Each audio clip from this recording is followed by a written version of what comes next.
les plus vieux Burj, en fait, qui sont aujourd'hui à Sfax. Ça date du XVIIe et XVIIIe siècle. On a quelques typologies de cette date-là, comme Burj, par exemple, le Ganouni, qu'on a visité aujourd'hui. Donc, ce Burj-là, en fait, c'est comme le nom l'indique, c'est un bâtiment qui est haut, c'est un bâtiment qui est défensif, c'est une forteresse, c'est un Burj à étage où on retrouve une distribution centrale au rez-de-chaussée et une distribution aussi centrale à l'étage. Donc on retrouve toujours l'ost, qu'on appelle l'ost, qui est couvert avec des chambres qu'on appelle aussi beit. Ensuite, donc, cette typologie-là, c'était au XVIIe, XVIIIe siècle, et c'était une habitation saisonnière, c'est-à-dire les Sfaxiens faisaient en fait la navette entre Dar à la Médina et le Burj Fejnen et passaient du temps lors de la récolte. Petit à petit, cette demeure-là s'est agrandie. On retrouve Tuiria, qui est la cuisine, avec tous les apparats. On retrouve Wost al-Houch, on retrouve Elwa, on retrouve Srifa Wait Sahra, qui est une chambre pour les invités, pour hommes en fait.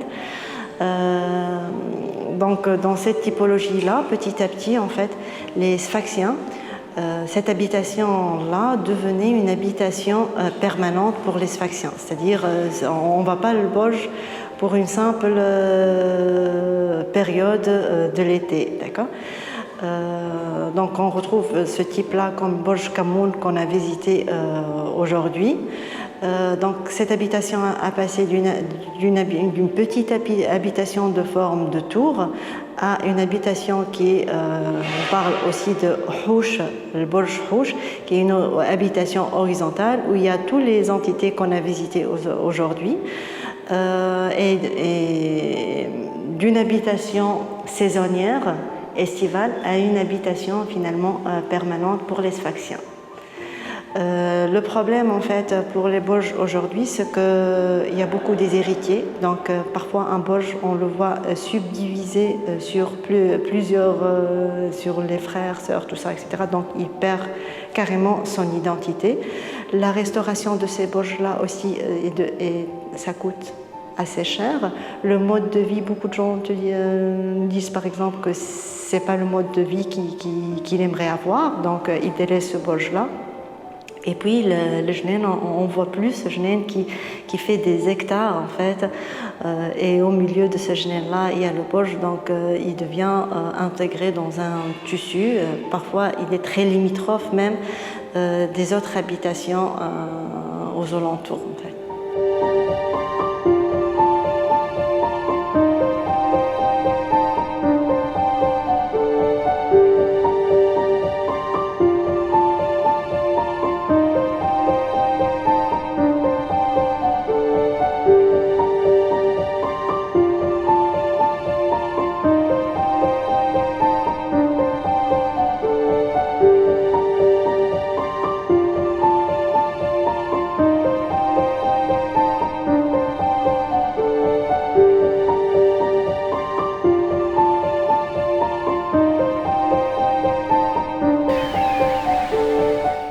الشرفية موديل. ايش ما معناه موديل؟ سابقا كانوا يستعملوها من نخلة، جريد وكل شيء من نخلة.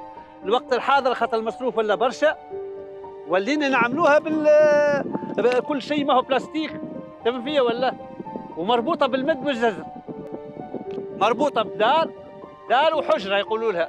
هذه دار، تفهم فيا ولا؟ مربوطة بالماء، كي يطلع الحوت يبدأ يتبع، كي ينزح الماء وهو يدخل للحجرة هذه، ريتوال الحجرة هذه دار، يدخل للحوت ما يلقى روحه وين، يلقى روحه في الدرينة. هذه الشرفية متكونة كما قلت لك، سابقا كنا نخدموها كل شيء ما هو من نخلة بيو. تنحاتها خاطر هاك الجريد ما يدومش.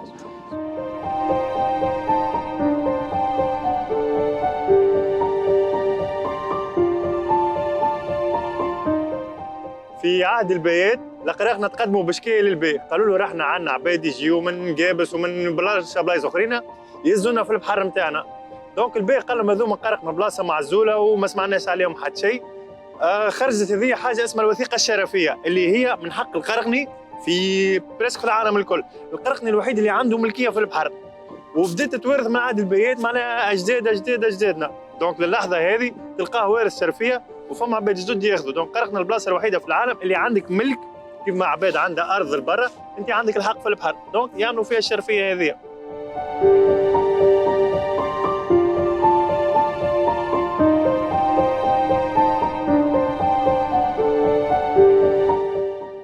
C'est un musée ethnographique qui présente les habitudes et les coutumes de Karkena, surtout le palmier et la mer. C'est une source de vie très importante sur l'île. Vous trouvez à droite deux photos de deux syndicalistes, les deux d'origine abbessia, Farhat Hached et Lahbib Achour, qui défendent les travailleurs avec les GTT. Et à gauche, les photos du premier président Lahbib Bourguiba. Il est passé par Karkena pour aller de Karkena en Libye, de Libye en Égypte, sur une barque, on va aller voir après, on dit Loud.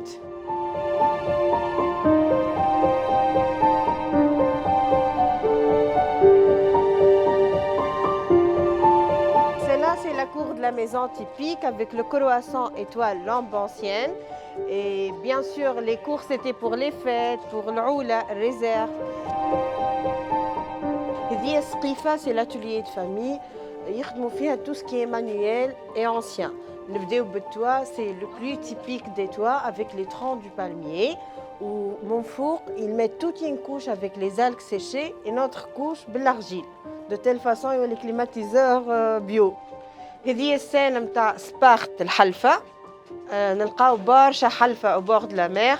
المرأة تجمع, elle ramasse هيك سبارت ومن بعد il faut bien les nettoyer à la mer pour tuer les petits insectes et tout. Et celle-là s'appelle Rzema. Alors, c'est la première machine اللي يعملوا بها les cordes. اسمها الراغلة. يقول لك il parle trop يرغي. هذه اسمها توبان الكبش. Elle reste au milieu. Il faut deux pêcheurs qui tournent avec effort pour tresser ces grosses cordes. يقول لك حبل الشيمة. احنا الماء البحر نتاعنا عندنا من قبل 200 متر فما بحر، ومن الشمال فما ما يقارب 4 كيلومتر.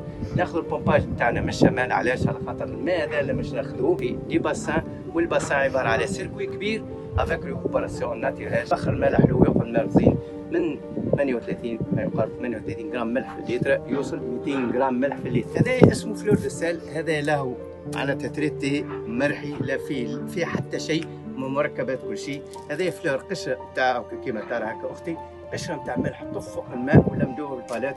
وهذا نلقاوه في الصيف وقت اللي تبدا كالمه، الريح والمطر ما يساعدوهوش.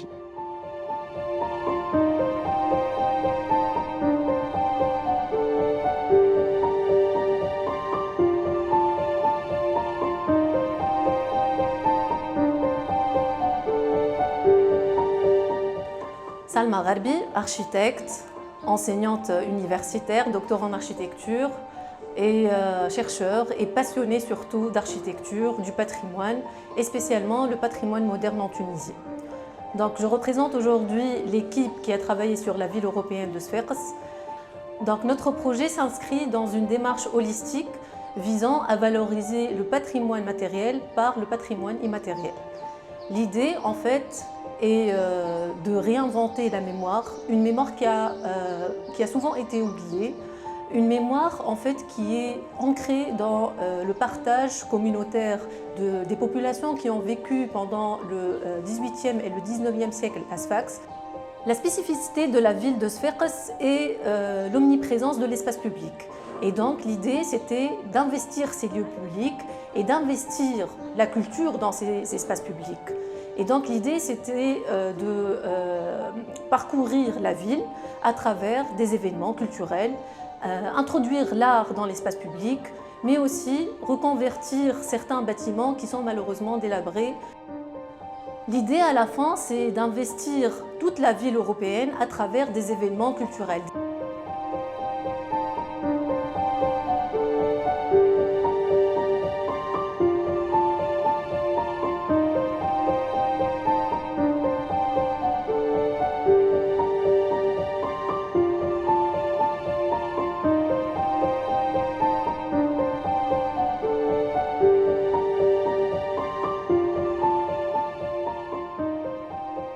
La formation Massari m'a apporté plein de choses, m'a apporté surtout une expérience humaine très spécial. Le fait de rencontrer des gens de différents backgrounds, de différentes disciplines, nous a forgés et nous a beaucoup permis de nourrir en fait la réflexion autour du projet.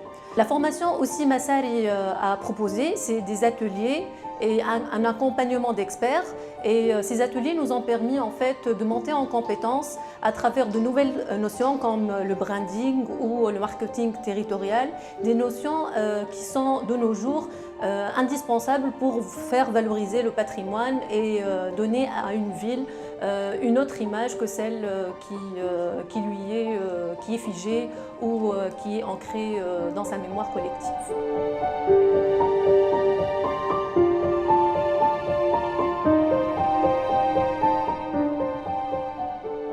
عسلامة، إيمان كرال أرشيتكت.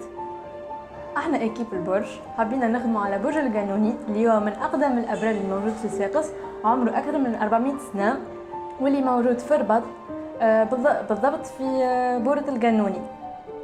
البروجي بتاعنا اسمه بورتنا اللي هو عبارة على فالوريزاسيون تاع الباتريمون اللي هو البرج والبورة القانوني والليفينمون تاع التورنوا هذايا de manière qu'on va alliancer entre mémoire et sport.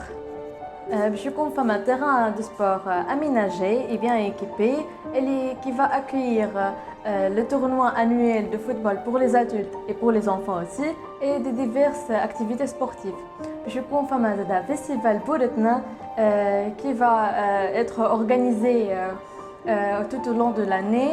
Il y a des marchés artisanaux, des spectacles, des concerts musicaux et de danse, des animations pour les enfants. باش يكون فما زادا des espaces de rencontre للناس الكل.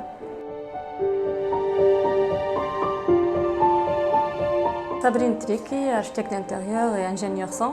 Donc à travers cette formation تعلمنا برشا حاجات أولهم كانت الماركتينغ territorial, le branding plutôt, aussi خدينا beaucoup de compétences au niveau de l'étude de projet culturel. تعطينا برشا مراحل faisabilité, viabilité, l'étude économique نتاع البروجي, le modèle économique.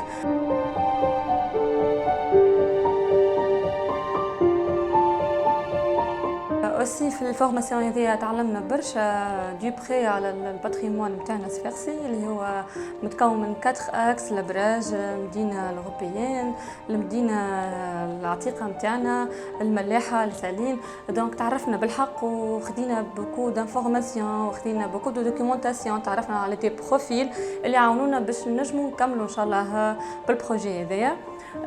بحول الله مش تكون فما كونتينيتي للبروجي، مش نكملوا افيك انا اكومبانيمون محلاه من ليكيب كامله تاع البديل مساري. دونك ان شاء الله نشوف البروجي من بعضنا على قريب. Mariam Farfer, designer de formation, docteur en art et médiation et enseignante à l'ESAMS. Et si je peux résumer notre projet, donc c'est revivre le patrimoine immatériel et savoir-faire à travers la valorisation du patrimoine matériel. Hafhouf Mariam, architecte de formation, enseignante en patrimoine et tourisme. En fait, l'expérience de cette formation nous a rajouté sur plusieurs volets. À chaque week-end avec les formations Fama à nouveau. La première fois de la visite, c'était une exploration de la ville de Sfax. Elle a une autre perception de la ville et de sa richesse patrimoniale. Le deuxième volet de la formation, en fait, c'était en plus au niveau du marketing territorial ou les approches, comment appréhender toutes ces méthodologies. Et finalement, l'expérimentation en fait, au niveau de l'interdisciplinarité, les équipes, il y a l'enrichissement du projet. Donc, à chaque étape, il y a une évolution et un volet qui nous a enrichis.